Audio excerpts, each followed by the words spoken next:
Oye, ¿y qué pasó con...? ¿Qué con...? Sí, sí, sí.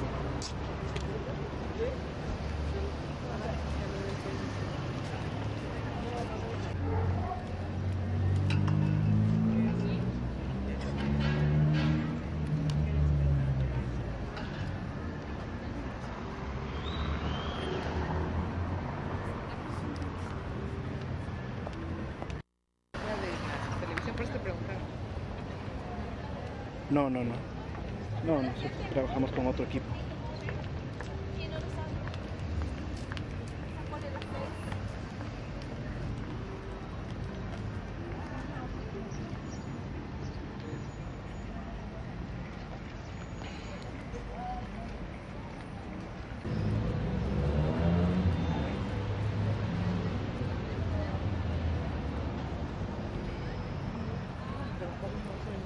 Sí.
Doctor, bienvenido.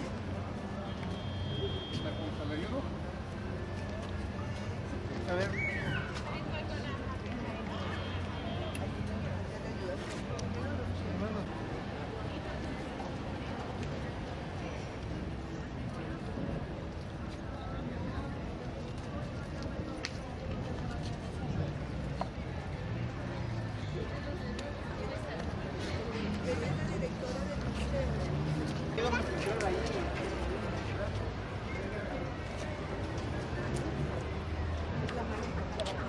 La maleta la Sí.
Aquí o vamos a la oficina. Donde pueda recostarse un poquito. Y si de una vez usamos la silla. Sí. ¿Sí? ¿Sí? Entonces, varios mujeres fuertes. Ahí nos vemos.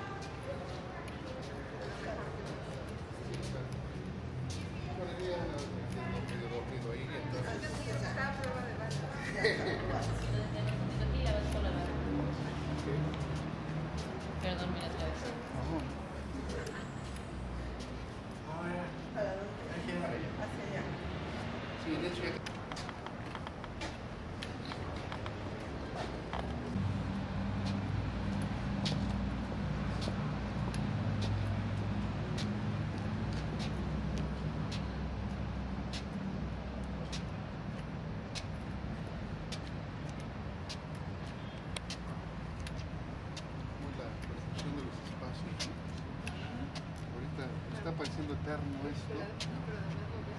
Sí.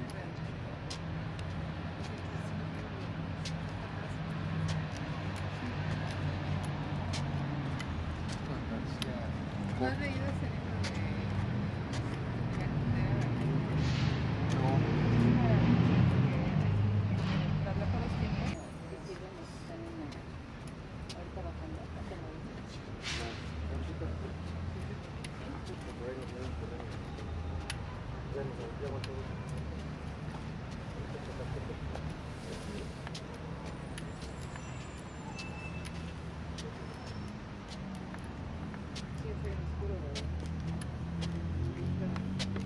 Sí. Ahorita la quito.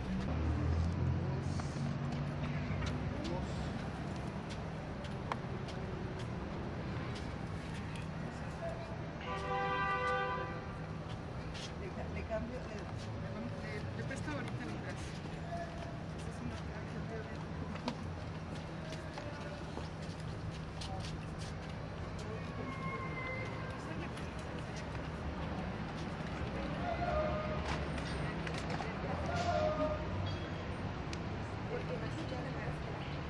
necesito. así como los buenos actores. Porque de que usted es un buen actor, no me cabe la menor duda. Ahora sí, vamos a empezar. ¿Ese está muy alto? ¿Está bien ese? ¿Está bien aquí? ¿O aquel otro? ¿Cuál prefiere? Este está más bonito. Yo creo que usted tiene espíritu. A ver, ¿cuánto tiempo me queda? Ahorita le digo, una hora, ¿no? Aquí vas a las 7. 45 minutos. ¿Es suficiente? Dentro de... Faltando 10, ya Al cuarto para las 7 ya para cambiarme. Perfecto. Faltando 10 minutos. A ver, no sé mi paleta. Aquí está.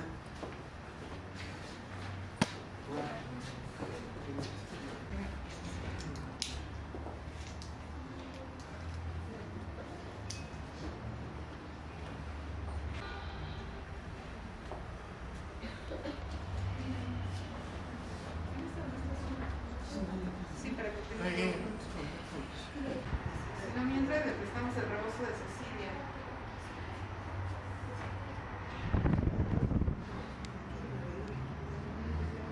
¿Quiere que le ayude a sentarse? Sí, repíteme tu nombre. Berta Alicia Macías Lara. Berta Alicia. Así es. Sí, ahorita me voy a traer un vaso. Yo le iba a improvisar una almohada con tus rebozos. Ya va a traer un sillón, ¿no? No hay prisa, ¿eh? Aquí estoy con usted.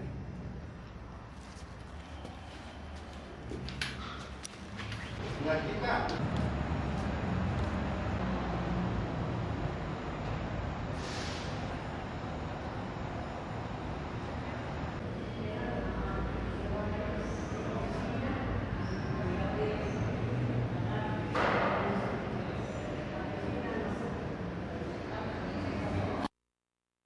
De ustedes de unos 10 o 15 minutos porque el maestro viene subiendo las escaleras.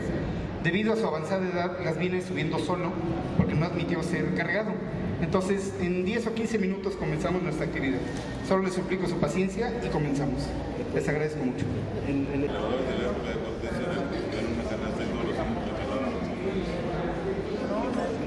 Esta vive en Ciudad de Italia. No, en California.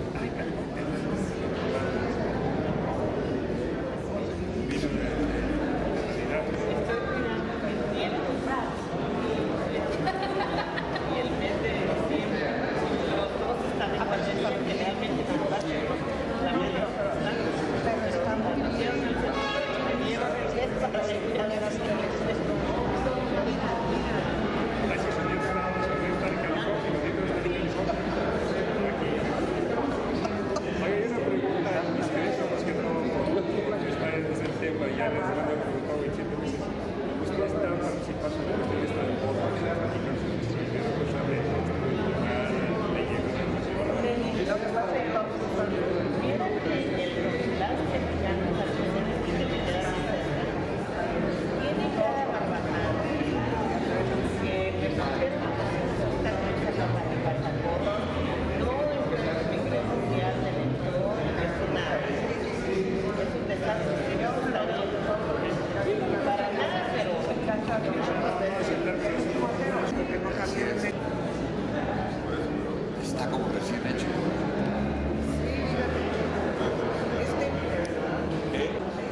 los que colaboraron para que se lanzara, la que promovió.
Hay que oír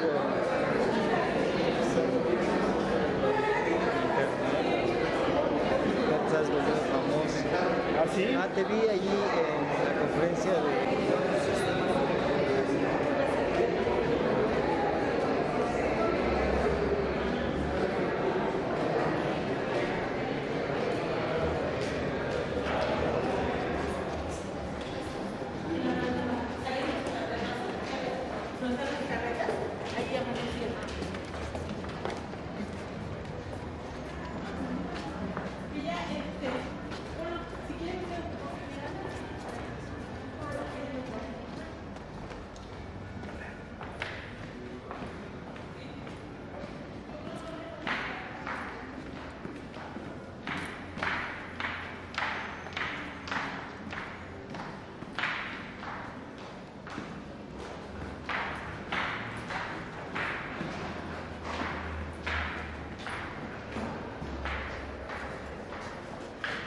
Ay, Dios mío, esas escaleras están asesinas. Bueno, lo bueno es que no están tan cortas.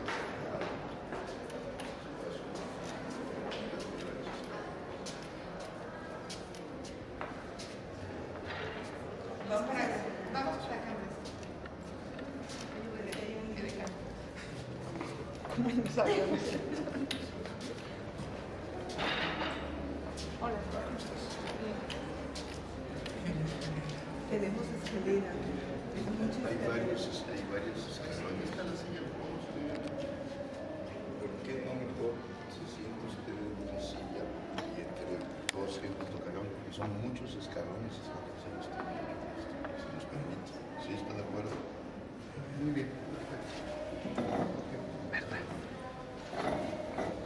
¿Te gustó mi pelo? Pero todos.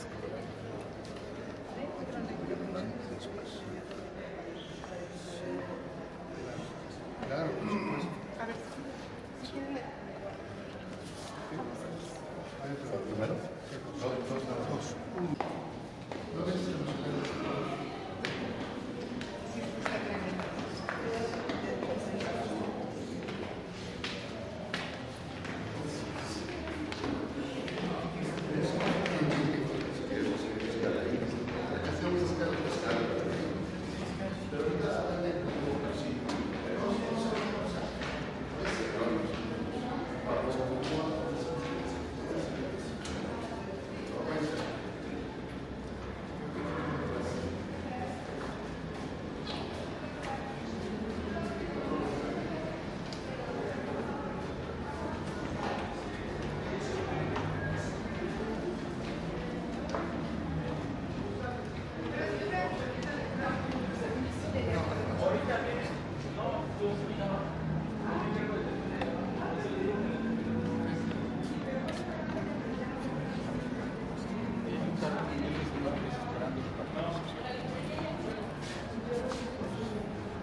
Sí.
1, 2, 3, probando.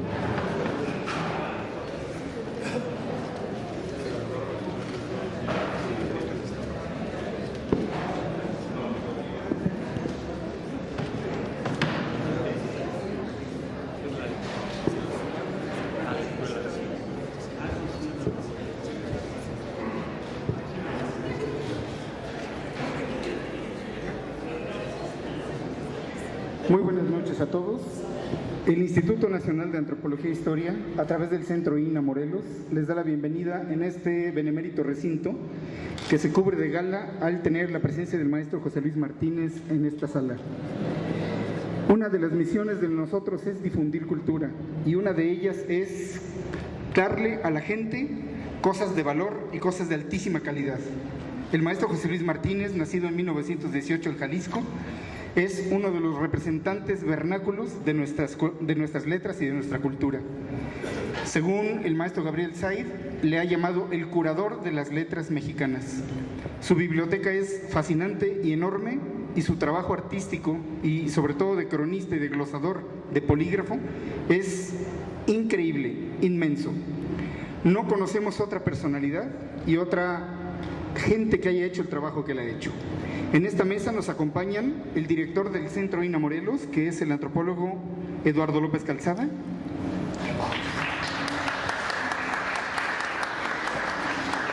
Nos acompaña también el arquitecto Braulio Ornedo Rocha, responsable de la Cátedra Alfonso Reyes en la Universidad Autónoma del Estado de Morelos, y gracias a quien trajimos al maestro José Luis Martínez.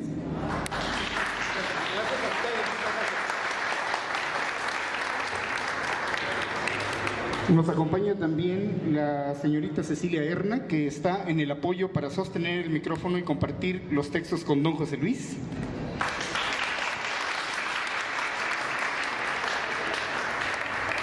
Y el centro, el sol de esta noche, que es don José Luis Martínez. Les pido un aplauso para recibirlo.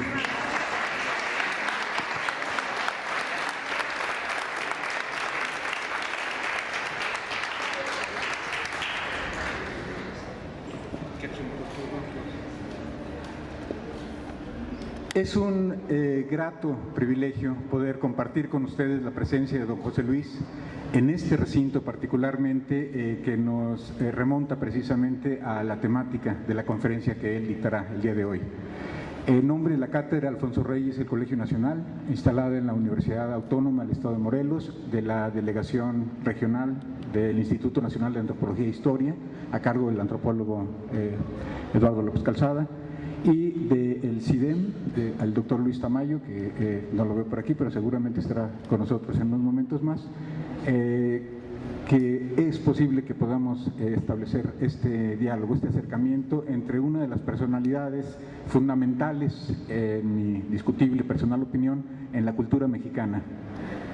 Hablar de don José Luis Martínez es de una alta dificultad por las distintas vertientes que su personalidad ha sabido cultivar de una manera elegante, pero no con esa elegancia con la que suele asociarse el término ligado con el vestido o la moda, sino con la elegancia de aquel que sabe que la elegancia, la elegentia y el elegire, el saber elegir, es lo que caracteriza al hombre que hace lo que hay que hacer, que dice lo que hay que decir, y es un acercamiento, unas pequeñas pinceladas apenas en esta labor múltiple de polígrafo, de editor, de académico, de hombre del servicio público, como tantos quisiéramos que hubiera y como tan pocos existen infortunadamente entre nuestra clase política.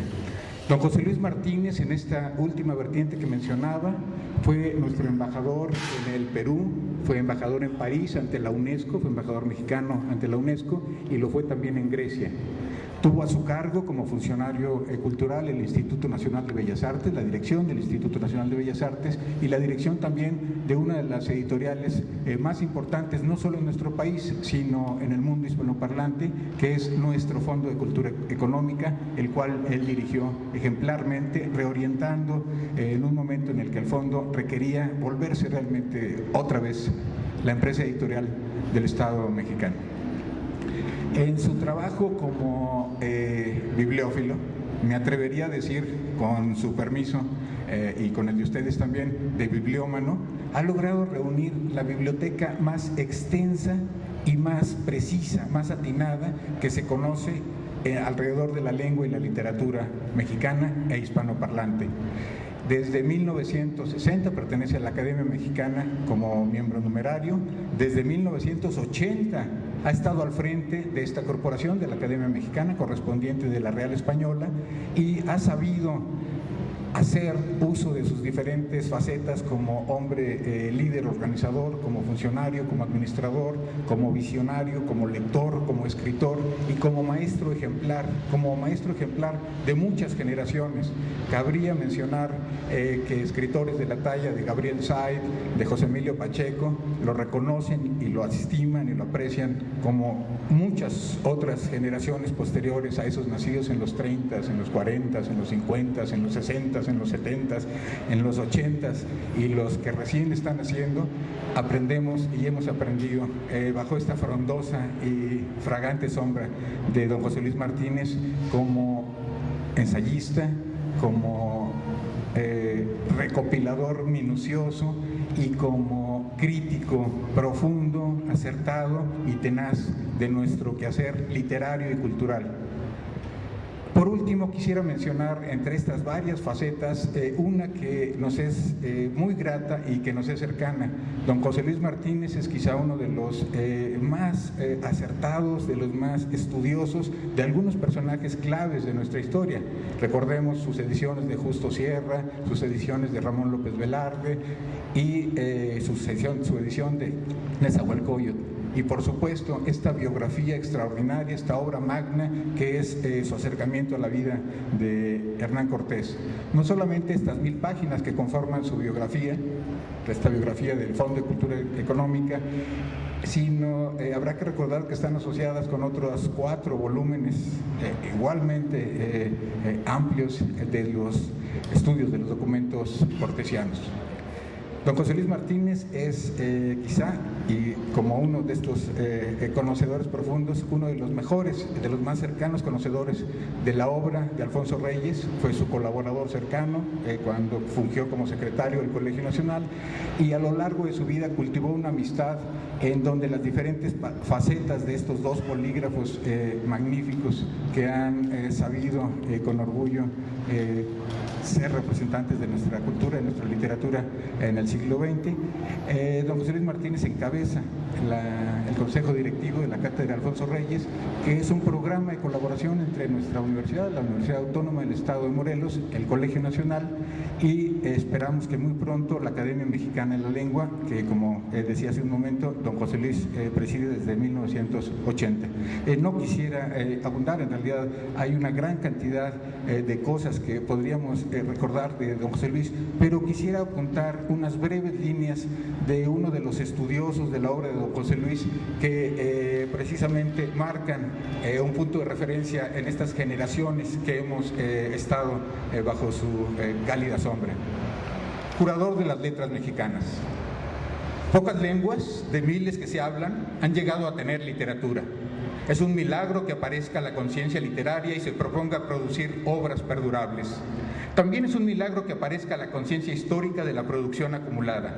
Esta segunda conciencia literaria, esta conversación, análisis, recuento de lo que se ha hecho, abre horizontes de lo que se puede hacer. Así surgen las literaturas conscientes de su propio devenir. Toda la obra de José Luis Martínez es un servicio al desarrollo de esta conciencia de México.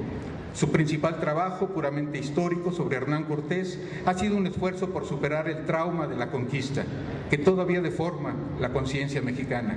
Pero ante todo, ha sido el historiador de la emancipación literaria de México. Nadie ha leído tan completamente la literatura mexicana desde la independencia, empezando por reunirla físicamente en su casa. Ninguna biblioteca pública o privada tiene una colección como la suya. Hace años, por ejemplo, se puso a leer toda la novela cristera, que nadie había leído y que puede considerarse una prolongación de la novela de la Revolución Mexicana, para añadir 3 páginas después de meses y meses de lectura a la literatura mexicana del siglo XX, cuya primera parte él escribió. Cuando nadie creía en la importancia de historiar la literatura del México independiente, subestimada como floja, aburrida, decimonónica, estudió sus obras, su nacionalismo y la constitución de nuestra república literaria, que ya no era ni quería seguir siendo un virreinato literario.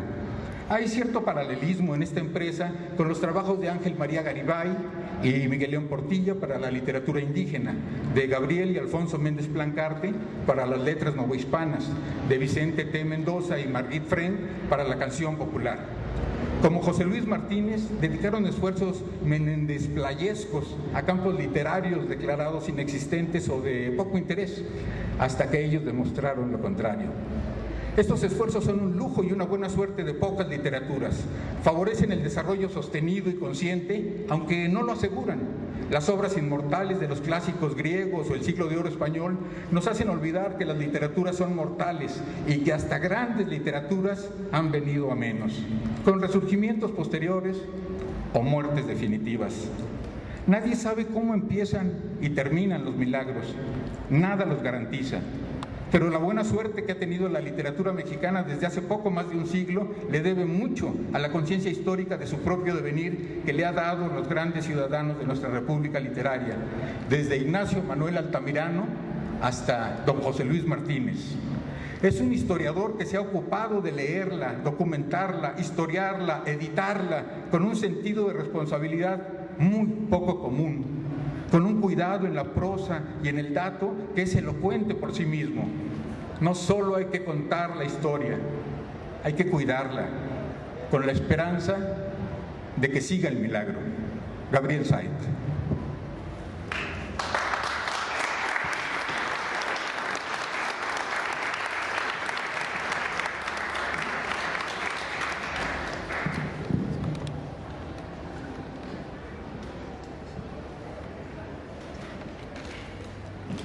Buenas noches.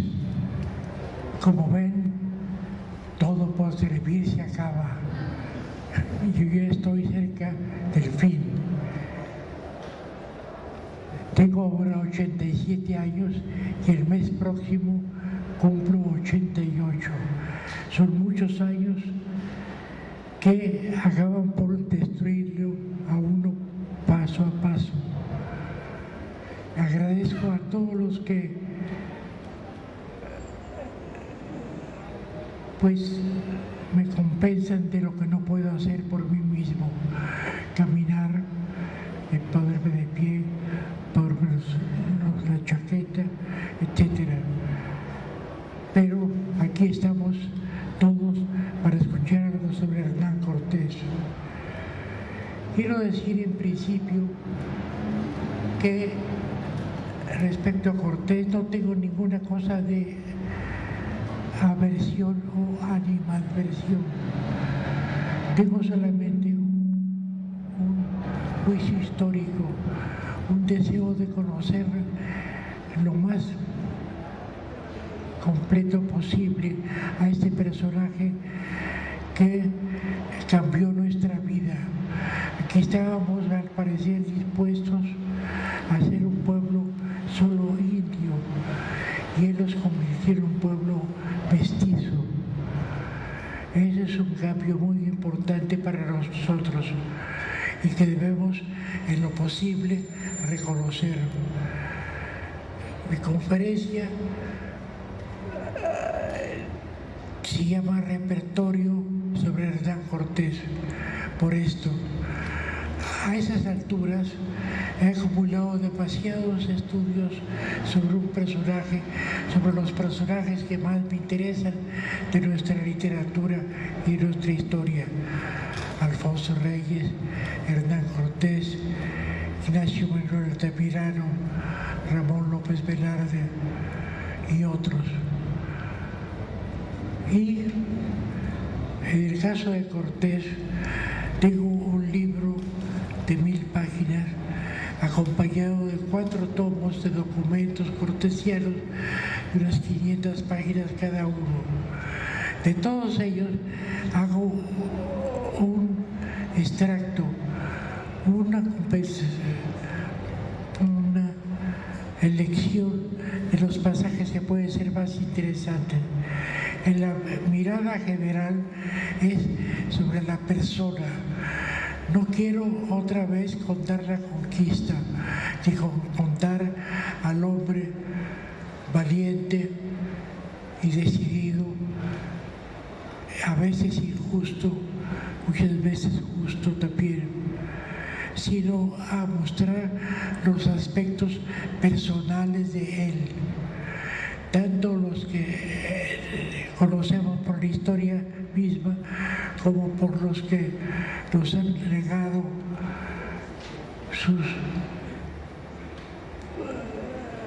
sus historiadores. Así pues, mi propósito es recordar los aspectos personales de este señor llamado Hernán Cortés, que cambió nuestra vida, que nos hizo mestizos. Gabriel Lobo Lazo de la Vega, en su poema épico cortesiano, escribió que para salvar a la Iglesia, Hernán Cortés nació, dice en 2 versos, en el año mismo que Lutero, monstruo contra la Iglesia, horrible y fiero. Este Lutero, visto con tal ferocidad, es el padre del protestantismo. Recuerden ustedes esta facción del disidente de la Iglesia Católica, lo cual es falso. Es decir, ella ha nacido el mismo año que Lutero, porque mientras que Cortés nació en 1485, sin que se conozca el día, Lutero nació, según recordaba su madre, el 10 de noviembre de 1843, víspera de San Martín. En 1485, y el año de su nacimiento, Bartolomé Díaz, el gran piloto portugués, todo el cabo de Buena Esperanza, en México tuvo algo 6 cañas, quiso el señor de México en esta Guadalquivir en Texcoco. Fueron contemporáneos de Cortés, Garcilaso de la Vega, Miguel Porras Español, Fernando de Rojas, el gran evangelista, el autor de la Celestina, Nicolás María Neto, que no tengo que ponderar, Miguel Ángel, Leonardo, hombre de la escultura, Leonardo da Vinci, Cristiano, Giorgione y el Bosco. Sus padres, Cortés, fueron pobres, cristianos viejos, aunque en Medellín tenían un molino de trigo, un colmenar y una viña. Catalina, su madre, era recia y escasa, y su padre había hecho la guerra cuando joven. Hernán, hijo único, se crió enfermo y estuvo a punto de morir. Lo salvó su ama de leche, María de Esteban, y una devoción al apóstol San Pedro. A los 14 años, sus padres lo enviaron a la Universidad de Salamanca y en esa ciudad vivió en casa de Francisco Núñez de Valera, que enseñaba latín y estaba casado con una media hermana de su padre. Aprendió latín, pero no siguió los estudios por unas fiebres coartanas. Sus padres lo querían licenciado, pero el mozo, bullicioso, altivo, travieso, amigo de armas y enamorado, traía perturbada a la casa paterna y al pueblo. Cuando estaba a punto de partir por encontrar una mujer, cayó de una barda y tuvo que guardar cama. Ya sano, vagabundeó por algún tiempo y anduvo por Valencia, y en Valladolid durante más de un año se asentó con un escribano que aprendió bien ese oficio, es decir, toda la papelería oficial de la época. Con las estrecheces en que vivía, Cortés le contó que soñó que estaba vestido con riqueza y servido por gentes extrañas que le llamaban con títulos de honra y alabanza. Pocos años después de ese sueño, Nicolás Maquiavelo escribió que si de la fortuna depende la mitad de nuestros actos, los hombres dirigimos cuando menos la otra mitad.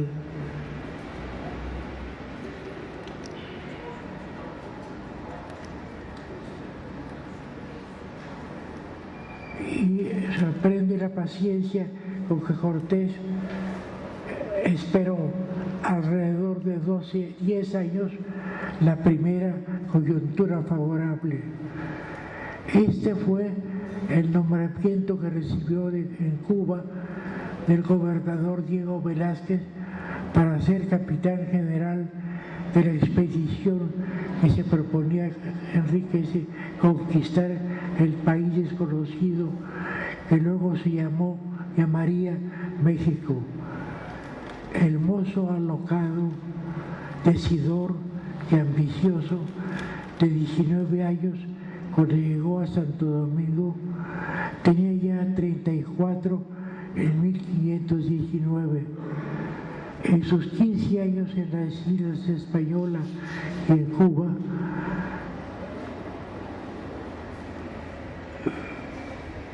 había aprendido algo de administración agrícola y ganadera, práctica jurídica municipal, y había tenido sus primeras acciones de armas. Había aprendido a entenderse con los indios y había descubierto su capacidad de mando y su conocimiento de los hombres. Pero al preparar e iniciar la expedición y sobre todo al romper su compromiso con Velázquez y al fundar el primer ayuntamiento en Veracruz, Cortés parece transformarse de golpe en un guerrero y estadista excepcional. Él no tenía ningún antecedente militar verdadero, no había ido a ninguna escuela militar.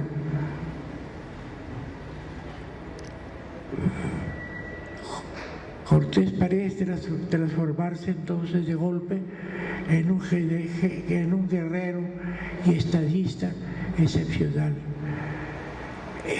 Estaba formado por un conjunto de cualidades, aptitudes y monstruosidades: calculada audacia y valentía, resistencia física, necesidad compulsiva de acción, comprensión y utilización de los resortes psicológicos y los móviles del enemigo, evaluación de las circunstancias de cada situación y decisiones rápidas ante ellas, dominio de los hombres, aceptación impávida del crimen y la crueldad por razones políticas y tácticas, ausencia de escrúpulos morales,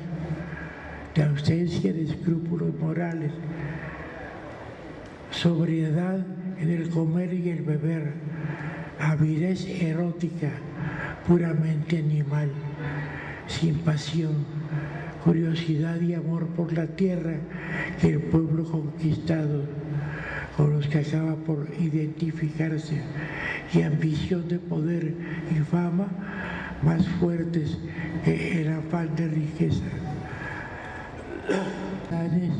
Perdices, codornices, patos, venados, puercos de la tierra, liebres, palomas y papas, aguacates, zapotes, tunas, chía, capulines, las cerezas de la tierra, guayabas y miel.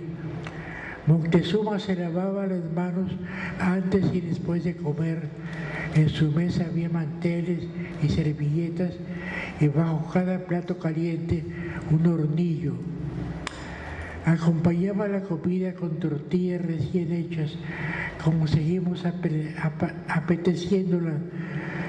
Y para finalizar, bebía chocolate, fumaba y reposaba un poco. Además de grasas, los españoles carecían de todo estimulante que sí tenían los indígenas. Los indígenas tenían pulque, tabaco, hongos, pues les faltaba su vino y aún no aprendían a fumar, que es creación mexicana la fumadera. Durante los días de luchas encarnizadas con los tlaxcaltecas, antes de que se amistaran y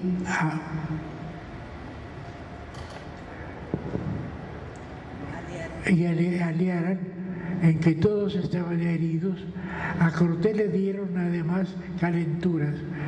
Y cuenta Andrés de Tapia, uno de sus capitanes, que decidió purgarse con ciertas píldoras que traía de Cuba. Tragó un pedazo de aquella masa, las píldoras eran un masacote de medicina, que te debe caer una mordida nada más. Tragó un pedazo de aquella masa, pero lo atacaron los tlaxcaltecas y Cortés cabalgó y peleó todo el día. Por la noche le preguntaron sus soldados cómo le había ido desde su purga y dijo que se había olvidado y purgó otro día como si entonces tomara la purga. Durante los 8 meses de paz que tuvo Cortés en la Ciudad de México con Moctezuma cautivo, hubo tiempo para muchas cosas. Por ejemplo, el juego al que Cortés era tan aficionado, sobre todo a las cartas y a los dados. Y con el melancólico señor azteca Moctezuma, el hispano aprendió a jugar al totoli o totoloque, una especie de polos de los antiguos mexicanos. La cuenta de Cortés se llevaba Alvarado y la de Moctezuma un sobrino suyo. Refiere Bernal Díaz que el señor de México advirtió que el tonatío Alvarado, así le llamaban a Pedro de Alvarado porque tenía el pelo rojizo, siempre tanteaba una raya de más y que hacía trampas para que ganase Cortés, aunque las ganancias de uno y otro se repartían entre los aztecas.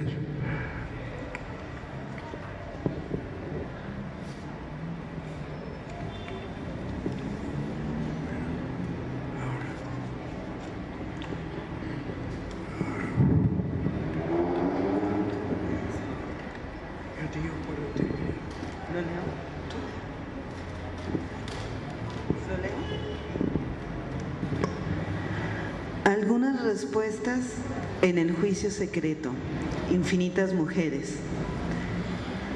Al primer capítulo dijo que lo que este testigo sabe es que le veía al dicho don Fernando oír misa muy devotamente, de rodillas, esto cada día, pero que otras cosas tenía más que gentilístico, que de buen cristiano, especialmente que tenía infinitas mujeres dentro en su casa, que la tierra e otras de Castilla, a que según era pública voz e fama entre sus criados e servidores.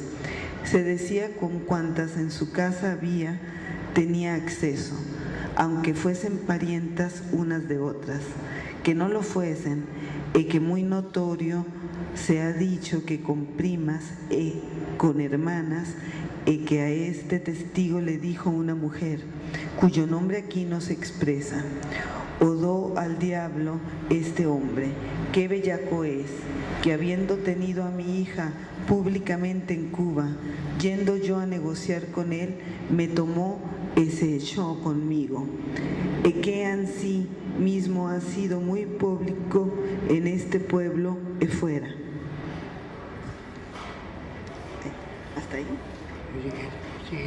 Continúa.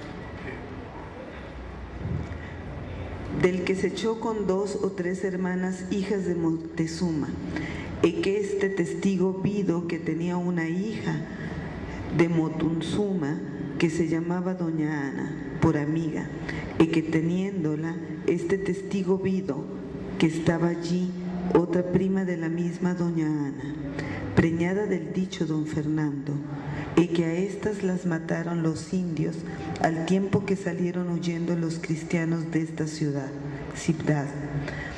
con los cuales este testigo saliendo huyendo ansimismo, en que con otras mujeres casadas, es notorio que ha tenido muchos accesos y que enviaba los maridos fuera de esta ciudad por quedar con ellas.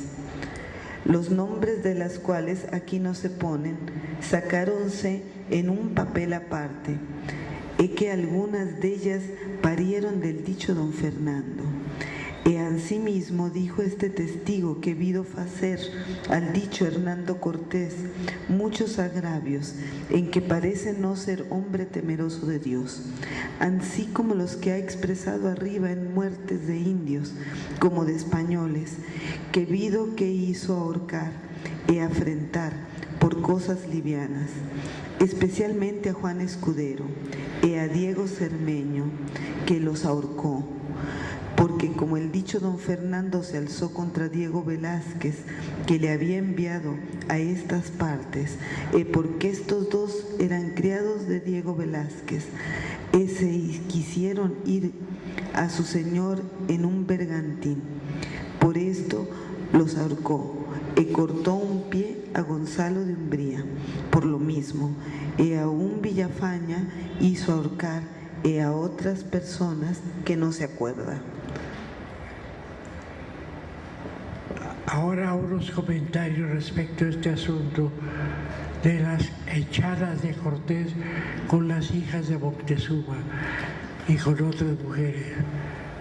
Ese señor que hace esas declaraciones en el juicio de residencia era García Pimentel, y en alguna otra parte dice que llegaba a tener 35 mujeres, dice, unas de la tierra indígena y otras españolas, todas juntas, y se entendían bien al parecer.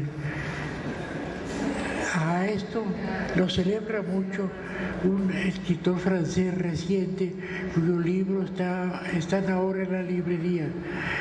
Se llama Christian Duverger y su libro se llama Cortés, Hernán Cortés Mestizo.